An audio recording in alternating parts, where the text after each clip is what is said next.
Good evening, welcome back to Near Post Flick On. What an encounter that was between Senegal and Morocco, the host of AFCON 2026. I mean, unbelievable.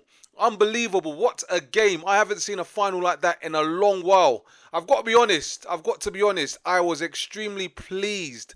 And happy that Senegal won because Morocco, they have been absolutely disgusting the way they've played this tournament, and that's not necessarily the players, but more so the officials. I have never seen, officials jumping over barriers to nick goalkeepers' gloves and what have you. I mean, what part of the game is that? What happened to just letting the players get on with it and playing a game of football for 90 minutes and letting the best team win the game without the extras? Forget about all these speculations about referees taking bribes and whatnot. I don't have any evidence. I don't know. So that's all alleged. But from what I did see, I saw officials jumping over barriers, preventing the goalkeeper from using their hand towels to dry their gloves. I mean, dirty-handed tactics like that was awful.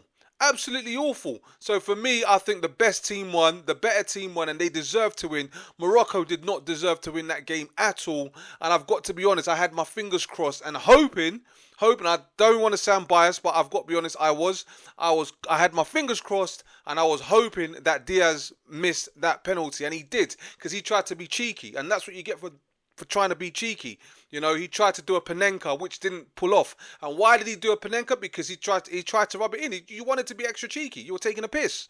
And that's what you get for trying to take the piss. But the best team won at the end of the day. And the deserved team won at the end of the day. But for a second, I did think they were going to ruin it by marching off the pitch the way they did.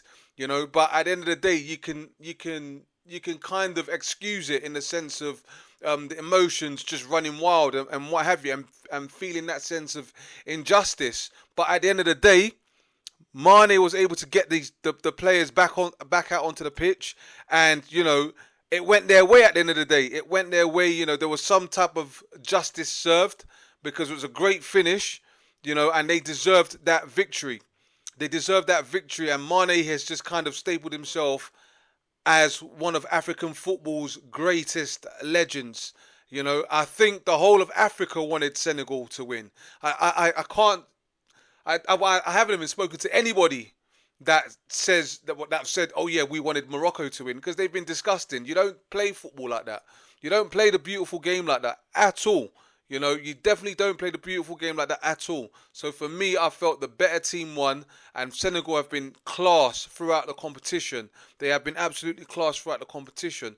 But Morocco, yeah, you guys, you've got to just do better, because you almost brought the game into disrepute, to be honest, because it was just absolutely shocking. I've never watched a game of football and see officials standing on the sideline jumping over barriers to nick towels, goalkeeper's towels, to prevent him from drying his hands. They did the same dirty tactic against Nigeria as well. You don't want to see that in football. Why would you be cheating? If your team is so good, you should be able to beat a team. You should be able to beat a team fair and square. You should be able to do it in 90 minutes or extra time or injury time. You don't need outsiders interfering in the game. You're just making the game look bad. You're making the game look bad. And Africa, Africa's up and coming. With African football is trying to make a staple, in the world of football. And you guys are trying to bring it back 20 years or 20 decades back. And it's not on. So that's why I think everybody supported Senegal, because they've been absolutely amazing.